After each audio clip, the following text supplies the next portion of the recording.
Fala, meus irmãos! Estamos aqui para a segunda lição dessa revista, Gênesis. Estamos estudando o livro de Gênesis e hoje é a lição de número 2, que traz o assunto Gênesis 2, a criação do ser humano. E o texto áureo é o verso de número 7. Essa lição é baseada no capítulo 2 de Gênesis, tá? O textuário é o verso 7, que diz assim: Então formou o Senhor Deus ao homem do pó da terra, e lhe soprou nas narinas o fôlego de vida, e o homem passou a ser alma vivente. A verdade prática diz assim: o ser humano é a coroa da criação e o que Deus tem de mais importante na face da terra.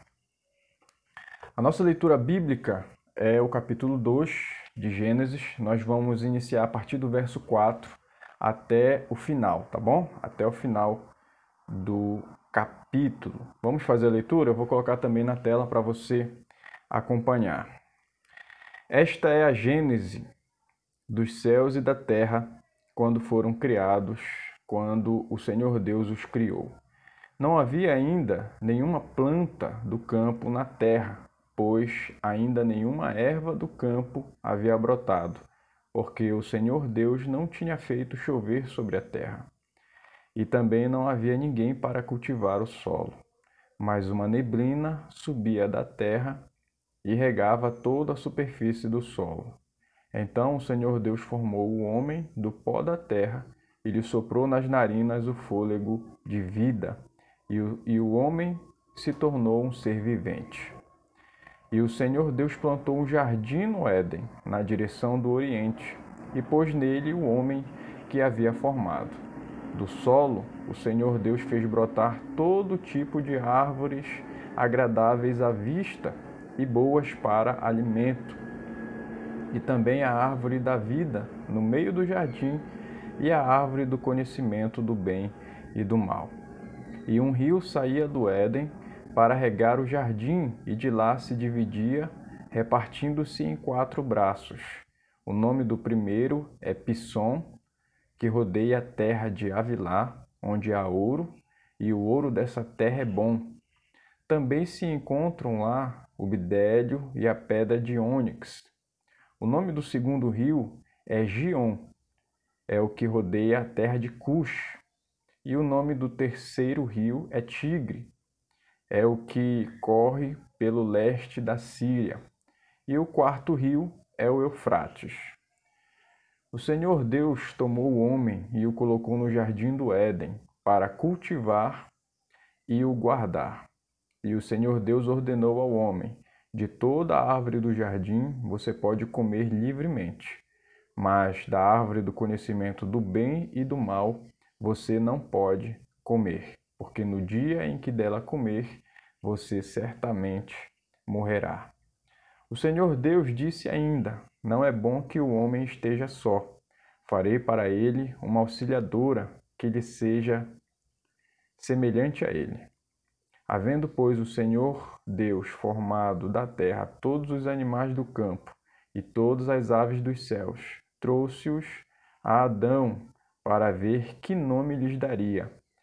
E o nome que ele desse a todos os seres vivos, esse seria o nome deles.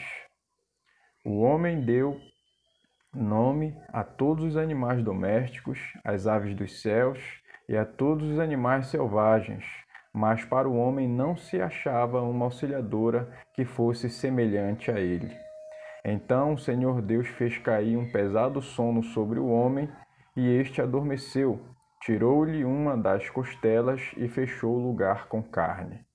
E da costela que havia tirado do homem, o Senhor Deus formou uma mulher e a levou até ele. E o homem disse: esta afinal é osso dos meus ossos e carne da minha carne. Será chamada varoa, porque do varão foi tirada. Por isso, o homem deixa pai e mãe e se une à sua mulher, tornando-se os dois uma só carne. Ora, um e outro. O homem e a mulher estavam nus e não se envergonhavam. Até aqui a nossa leitura. E, como de costume, a nossa lição ela tem 3 tópicos e cada tópico possui 3 pontos, né, para ser explorado. Vou colocar aqui na tela também para você acompanhar, fazer um print se você quiser. O primeiro tópico, a criação do homem. O segundo tópico, a criação da mulher. E o terceiro tópico, ensinamentos.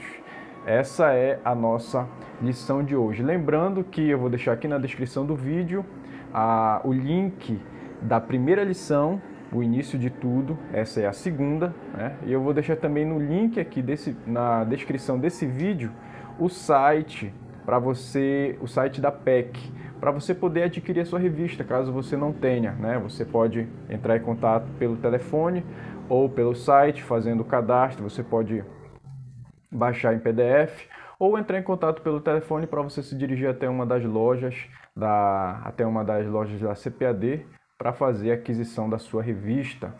E assim a gente vai poder estar estudando esse trimestre, tá? Essa revista Gênesis a gente já estudou há um tempo atrás. Atualmente estamos estudando a revista Êxodo e Levítico. Inclusive a lição 1, que foi ministrada nesse domingo, já está aqui no canal também. Vou deixar o link da lição aqui na descrição do vídeo para você também acompanhar.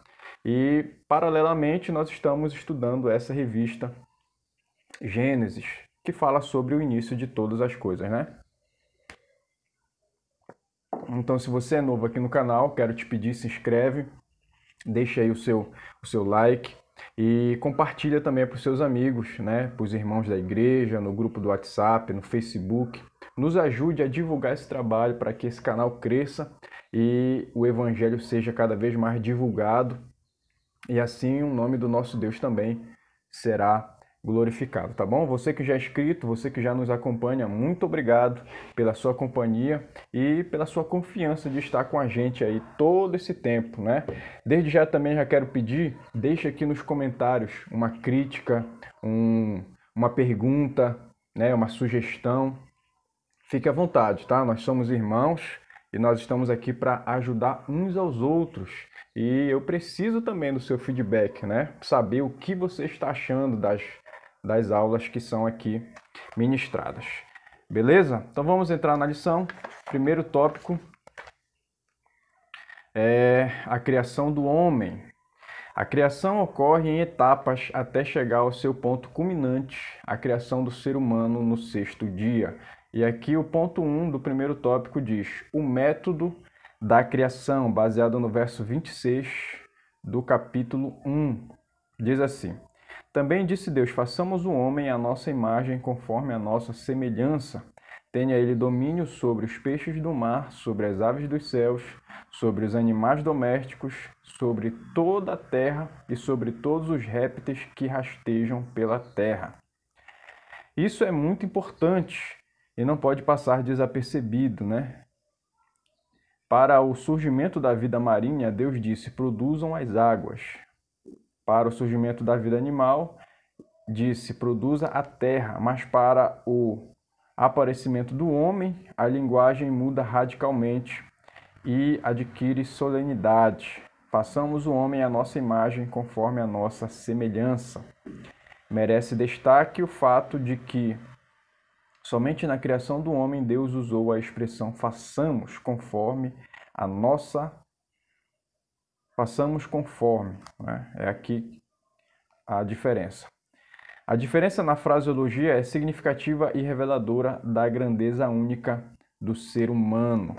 Então, só trazendo, né, o que foi falado na lição de número 1, na criação, no início de tudo, aqui ele puxa o verso 26 do capítulo 1, trazendo a diferenciação da criação do ser humano, né? O ser humano foi feito pelas mãos de Deus. Nós entendemos assim por quê?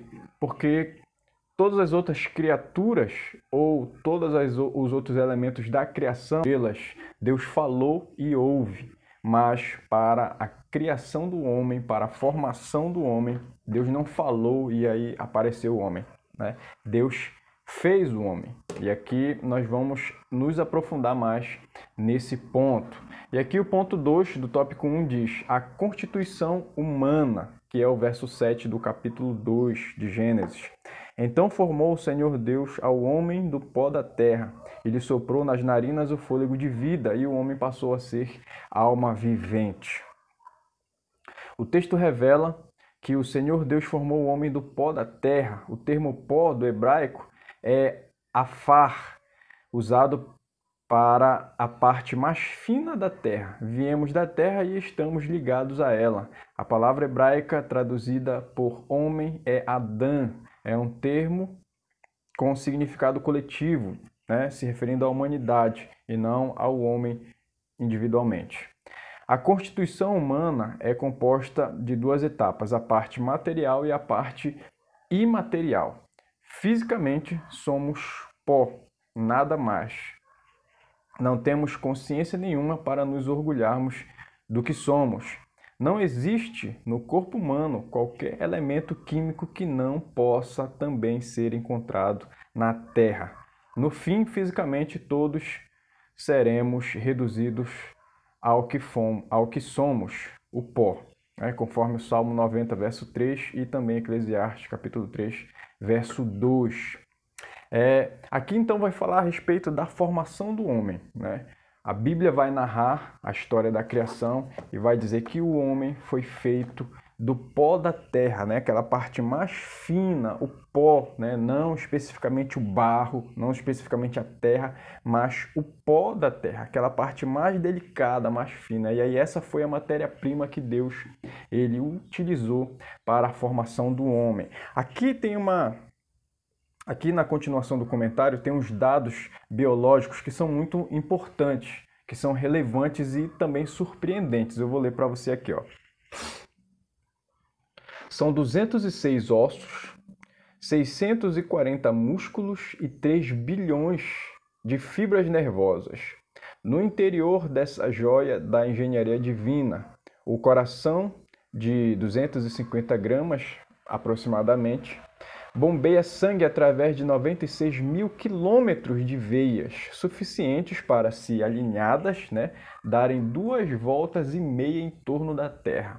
E repete-se a operação 40 milhões de vezes ao ano. No corpo, em repouso, os 5 litros de sangue são bombeados por todo o organismo em apenas 1 minuto. Isso sem falar da complexidade de nossos cérebros. É apenas um pequeno vislumbre da beleza e precisão singulares do corpo humano. Então aqui ele vai narrar sobre a criação do ser humano, né? Não temos dados biológicos na Bíblia porque essa linguagem e esses dados ainda não haviam sido descobertos dessa forma. E também a preocupação de Moisés não é explicar biologicamente a criação do homem, mas sim apresentar como ela foi feita, né? Então nós, cristãos, cremos na palavra de Deus e cremos que todos os seres humanos, né, foram feitos a partir de Adão, em Adão, ali como sendo o nosso primeiro, como sendo o nosso pai.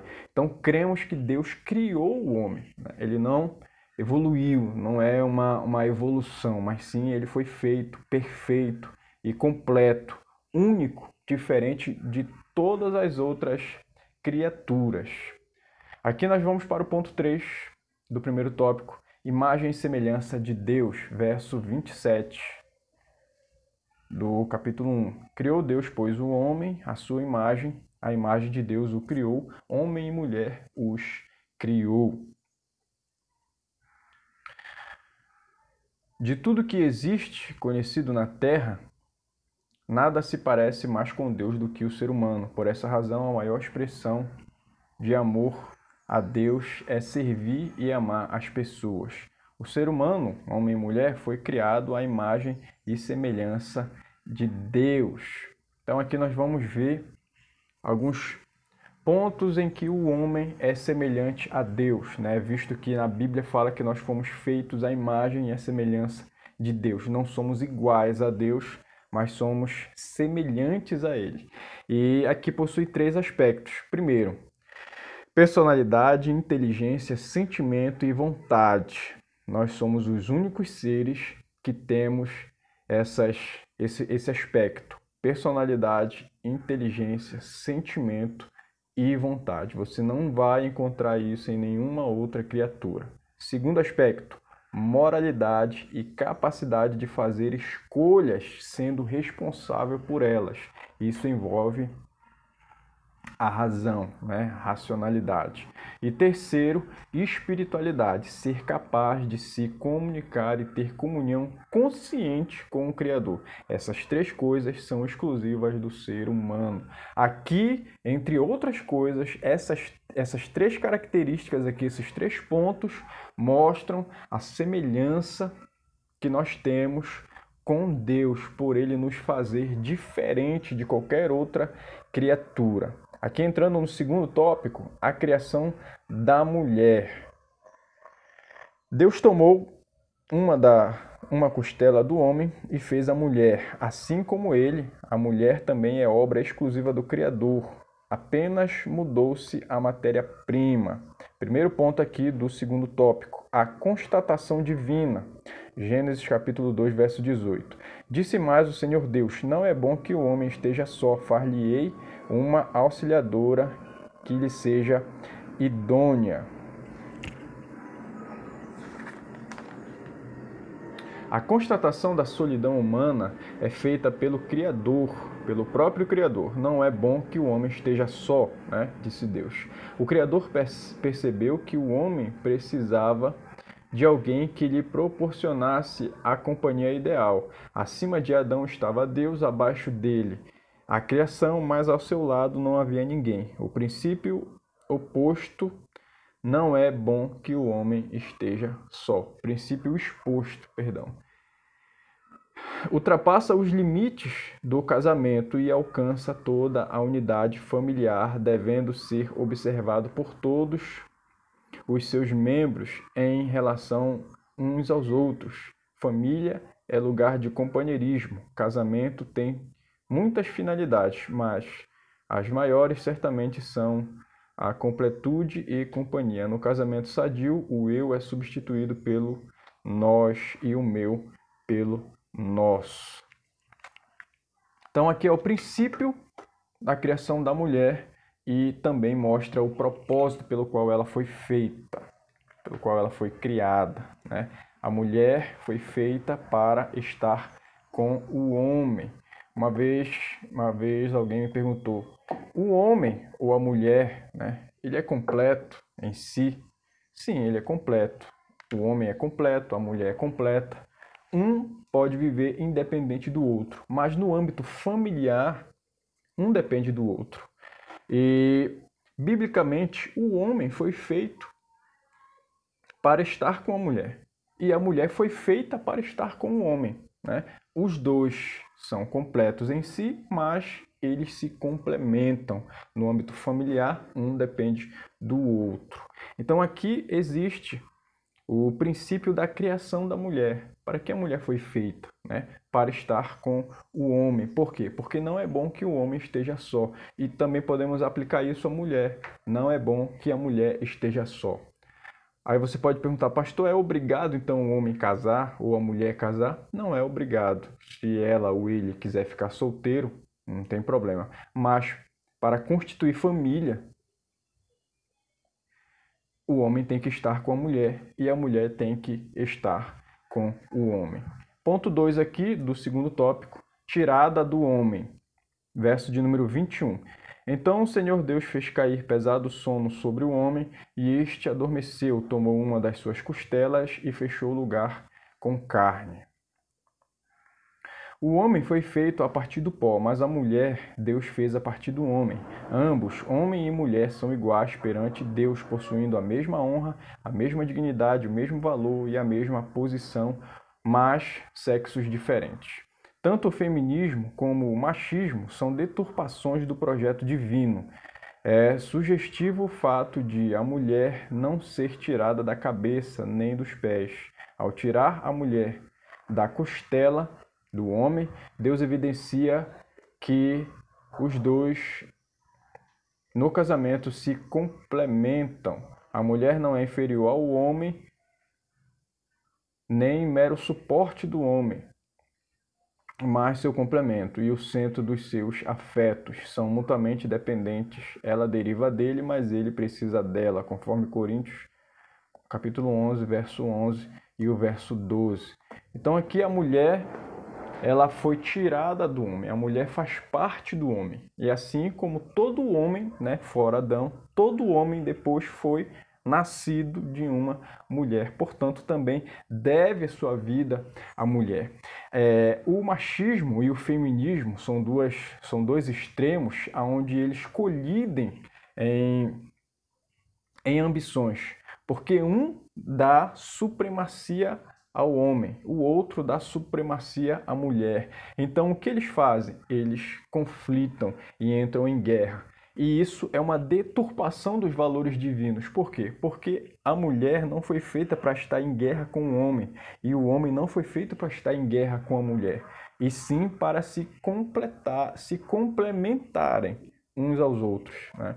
Então, uma das artimanhas do inimigo nesses tempos em que vivemos, né, é exatamente isso: colocar um contra o outro, colocar um em oposição do outro, né, conflitando ali, criando conflitos de interesse, fazendo com que eles discutam e se separem. E esse não é o propósito de Deus. O propósito de Deus é fazer com que o homem e a mulher estejam cada vez mais unidos perante Deus. São iguais, porém cada um tem papéis diferenciados, né? O homem nunca vai poder fazer o papel da mulher, e assim como a mulher nunca vai poder exercer ou fazer o papel do homem. São iguais perante Deus, mas cada um possui o seu papel de atuação. Intimidade do casal, ponto 3 aqui do segundo tópico, diz assim, verso 24 do capítulo 2. Por isso deixa o homem, pai e mãe, e se une à sua mulher, tornando-se os dois uma só carne.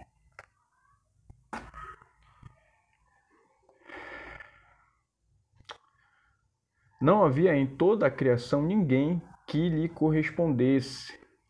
Deus então fez a mulher. O quadro de solidão se resolve. Temos assim o primeiro casamento consumado. O oficiante é o próprio Criador. Então aqui, a intimidade do casal, nós vemos a formação de uma família, a primeira família, a família modelo, e alguns princípios são estabelecidos aqui. O primeiro, o casamento é heterossexual e monogâmico, não é homossexual e não é também a poligamia. Homem casa com a mulher e a mulher casa com o homem. Homem com homem não é padrão bíblico, mulher com mulher não é padrão bíblico. Segundo ponto aqui do casamento, ele é monogâmico, não existe poligamia diante de Deus, não é aceitável a ele. Então, não são vários homens para uma mulher e também não são várias mulheres para um homem. É um homem e uma mulher. E o segundo padrão e o segundo princípio aqui do casamento é o sexo no limite, ou seja, dentro do casamento. O sexo, ele é puro, santo e prazeroso. O sexo não foi feito para estar fora do casamento. O sexo foi feito para o casamento. Então, qualquer expressão sexual fora do casamento é abominação diante de Deus e é pecado, tá? E um outro ponto aqui a respeito do sexo.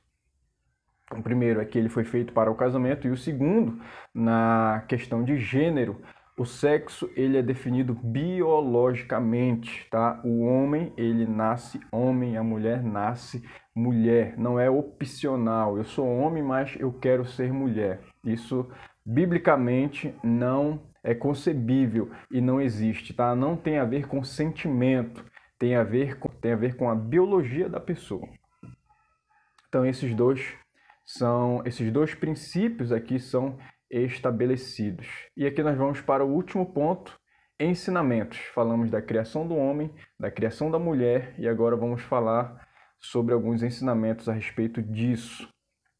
Primeiro ponto, satisfação de Deus, verso 31 do capítulo 1. Viu Deus tudo quanto fizera, e eis que era muito bom. Houve tarde e manhã e o dia sexto.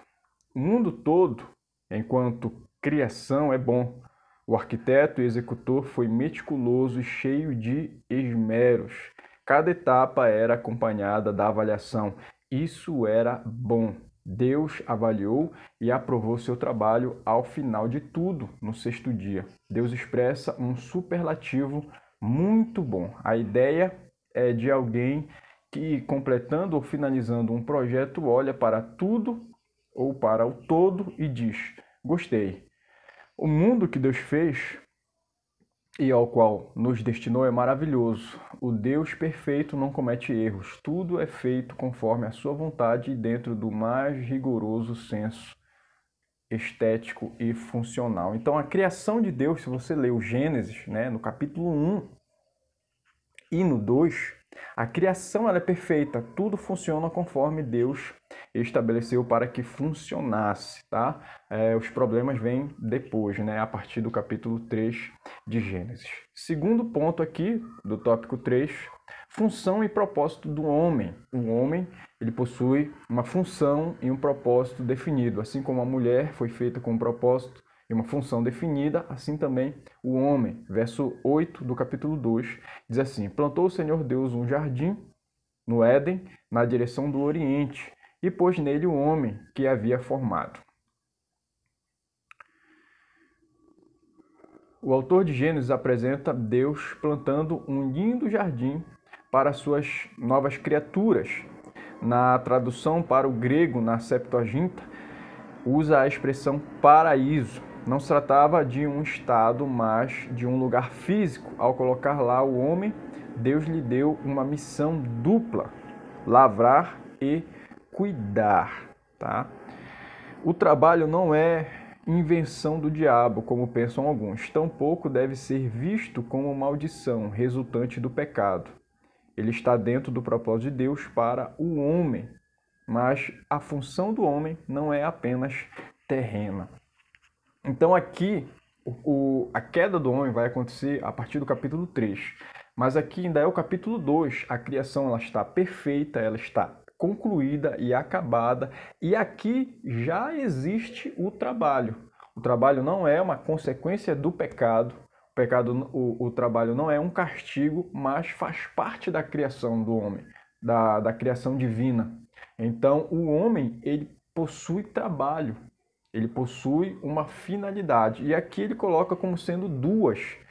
Primeira, cultivar, e a segunda, cuidar, tá? Lavrar e cuidar. E nós poderíamos, então, acrescentar uma terceira atribuição ao homem aqui, que é ter comunhão com Deus, porque isso também demanda trabalho.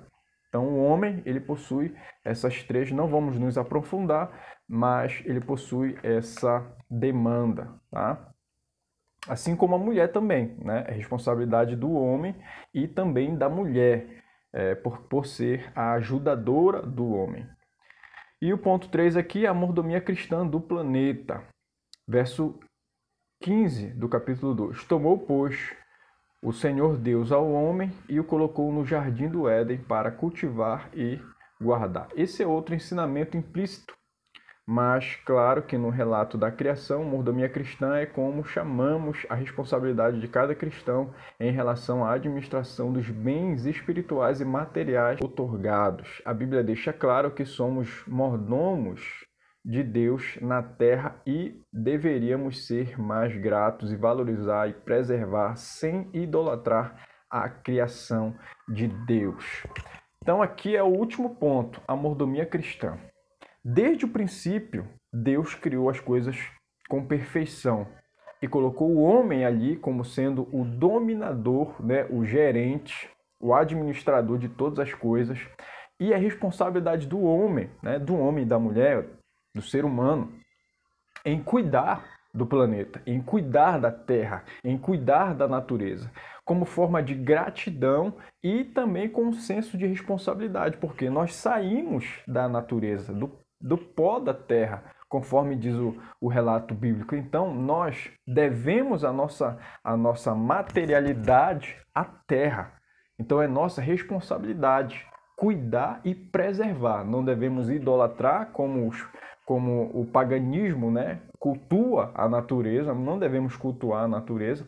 Esse é um extremo. E também não devemos ir para o outro extremo, né, que é do antropocentrismo, que é tudo voltado para o homem, e o homem destrói e devasta tudo porque ele só pensa em si mesmo. Então não devemos nem ir para um extremo e nem para o outro. Devemos ser gratos a Deus e obedientes, fazendo com que o propósito para o qual ele nos criou seja feito por nós, que é preservar a natureza, né? Que é cuidar e preservar a natureza.